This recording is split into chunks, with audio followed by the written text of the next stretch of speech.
Chapter 1. The Departure. My name is Mia. I am 25 years old and work as a photographer in a small city. I had always dreamed of traveling to Italy, a country full of art, history, and delicious food.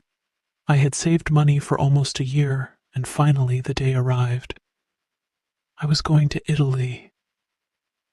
I woke up early that morning, too excited to sleep. I packed my suitcase carefully, making sure I had everything I needed: clothes, my camera, travel guidebooks, and my favorite notebook, where I would write about my adventure. My mom prepared a big breakfast for me, and we sat together, talking about my trip. She gave me a warm hug and whispered, "Have the time of your life, Mia. Take lots of photos." At the airport, I felt nervous and excited. There were people everywhere. Some were saying goodbye, others were waiting for flights just like me. I looked around and imagined the stories of each person. Finally, my flight was announced. I took a deep breath, grabbed my boarding pass, and walked toward the gate. As the plane took off, I watched the city get smaller and smaller through the window. I felt a mix of excitement and nervousness. The idea of being alone in a new country was a bit scary, but I was ready for the adventure. Chapter 2. Arriving in Rome. After a long flight, I finally landed in Rome. The airport was bustling, filled with people speaking in Italian, a language that sounded like music. I went through customs, got my passport stamped, and soon found myself in the middle of a busy Italian street. The weather was warm, and the sky was bright blue. I smiled, feeling the energy of the city around me. I hailed a taxi, and as the driver helped me with my suitcase, he asked, "First time in Italy?" I nodded, and he smiled, saying, "Ah, welcome to Roma, the eternal city." As we drove through the city, I looked out the window, amazed by the beautiful architecture. Old buildings, ancient ruins, and grand statues were everywhere. The streets were full of people walking, talking, and laughing. The taxi dropped me off at my hotel, a small, charming place with flowers hanging from the windows. I checked in, took a quick shower, and changed into a fresh set of clothes. It was time to explore. I stepped out of the hotel feeling a soft breeze on my face. I decided to visit the Colosseum, one of the most famous landmarks in Rome. I walked down the cobblestone streets, admiring the small cafes, art galleries, and street performers playing music. After a short walk, I reached the Colosseum. It was massive, much larger than I had imagined. As I walked closer, I could feel its history. The stone walls were worn but strong, and I could imagine gladiators fighting here thousands of years ago. I joined a guided tour to learn more about the Colosseum. The guide, named Luca, was enthusiastic and passionate. He told us about ancient Roman history, explaining how this was once the heart of the city's entertainment. I took many photos, capturing the incredible structure from different angles. After the tour, I was starving. I decided to find a place to eat. Following the delicious smell of food, I found a small trattoria, a cozy, family-owned restaurant.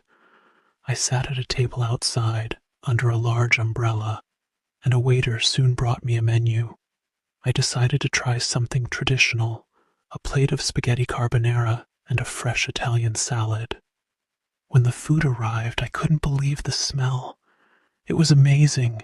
The pasta was creamy and delicious, with pieces of crispy bacon and fresh cheese sprinkled on top. I took my time, savoring each bite. As I ate, I watched the people around me. There were families, couples, and tourists like me, all enjoying the food and atmosphere. A musician with a guitar played a soft melody nearby, adding to the perfect Italian experience. After finishing my meal, I ordered a small cup of espresso. The coffee was strong and rich, and it woke me up. I felt ready to continue my adventure, full of energy and excitement for what was next. With a map in my hand, I walked toward the Trevi Fountain, one of the most beautiful fountains in the world. I had seen photos of it, but seeing it in person was a whole different experience. The sun was beginning to set, and the fountain glowed with soft golden light. Crowds of people gathered around, and I joined them. I learned that there's a tradition here. If you throw a coin into the fountain, you will return to Rome one day. Smiling, I closed my eyes, made a wish, and tossed a coin into the water. I sat near the fountain for a while, feeling peaceful. Rome already felt like a magical place to me, and I knew this was just the beginning of my journey. Chapter 3: Meeting New Friends. As I was about to leave the fountain, a young woman sitting next to me smiled and said, "You must be new here." Her name was Sophia, a local artist who lived in Rome. She was friendly and talkative, and soon we were chatting like old friends. Sophia invited me to join her and her friends for a night walk around the city. I was thrilled. Together, we explored more of Rome, visiting narrow streets, hidden squares, and small bakeries that smelled like fresh bread.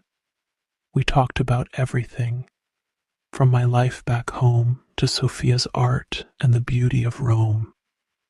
By the end of the night, I felt like I had made a true friend. The next morning, I left Rome to visit Florence, another city I had always wanted to see. I took a train, sitting by the window to watch the beautiful Italian countryside go by. Rolling green hills, vineyards, and small villages with red-roofed houses passed outside. Everything looked like a painting. On the train, I met an older couple, Roberto and Maria. They were friendly and curious about my travels. Maria offered me homemade biscotti, a traditional Italian cookie. We talked about my love for photography, and they told me about their life in a small town near Florence. Meeting people like them made me feel welcomed in Italy. Chapter 4: Art and History in Florence. When I arrived in Florence, I felt like I was in another world. The city was rich with history and art. My first stop was the Uffizi Gallery, one of the most famous art museums in the world. I had read about it in books, but seeing the paintings up close was something special. I spent hours wandering through the museum, admiring works by Michelangelo, Leonardo da Vinci, and Botticelli.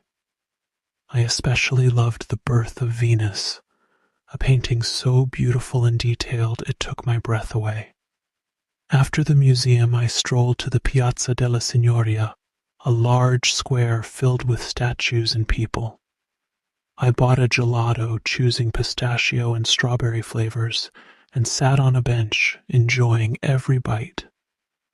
As I ate, I looked around at the statues and old buildings, feeling the beauty and history surrounding me.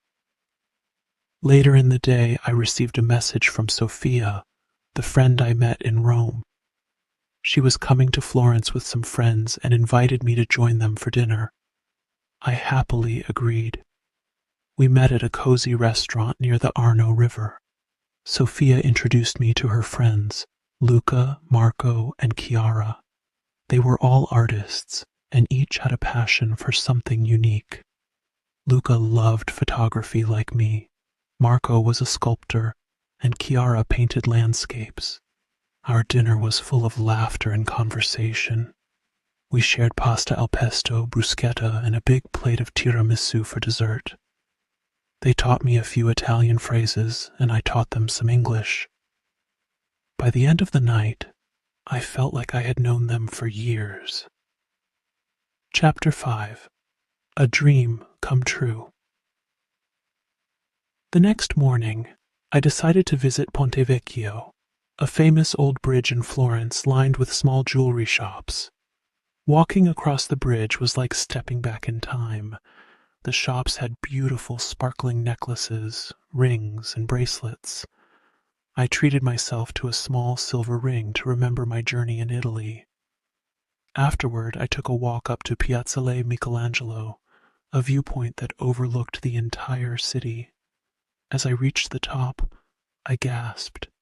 Florence lay before me in all its glory, with its red rooftops, church domes, and the peaceful Arno River.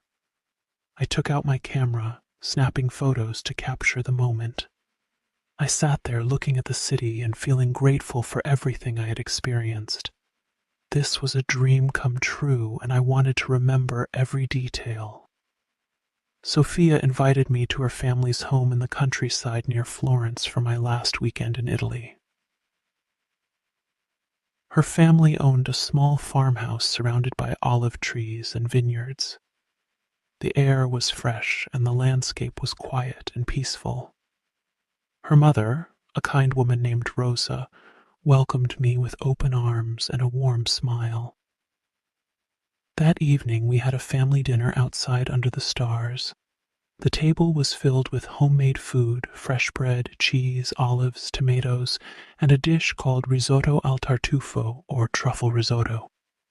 As we ate, Sophia's family shared stories about their life in Italy, the history of the farmhouse, and their love for Italian food and traditions. I felt like I was part of their family, even though we had just met. After dinner, Sophia's father played the accordion, filling the air with music. We danced under the stars, laughing and enjoying the beautiful night. It was one of the happiest moments of my life. For my final stop, I traveled to Venice, the city of canals. Venice was unlike any place I had seen. There were no cars, only boats and gondolas moving through the narrow canals. I decided to take a gondola ride. My gondolier, Carlo, was an older man who sang traditional Italian songs as he rode. The canal was quiet, with only the soft sound of the water and Carlo's gentle singing. As we passed under old stone bridges and by colorful buildings, I felt as if I was in a fairy tale. After the gondola ride, I walked through the winding streets, getting lost in the beauty of Venice.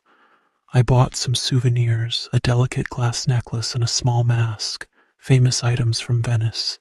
I also visited St. Mark's Basilica, a beautiful church with golden mosaics that sparkled in the sunlight.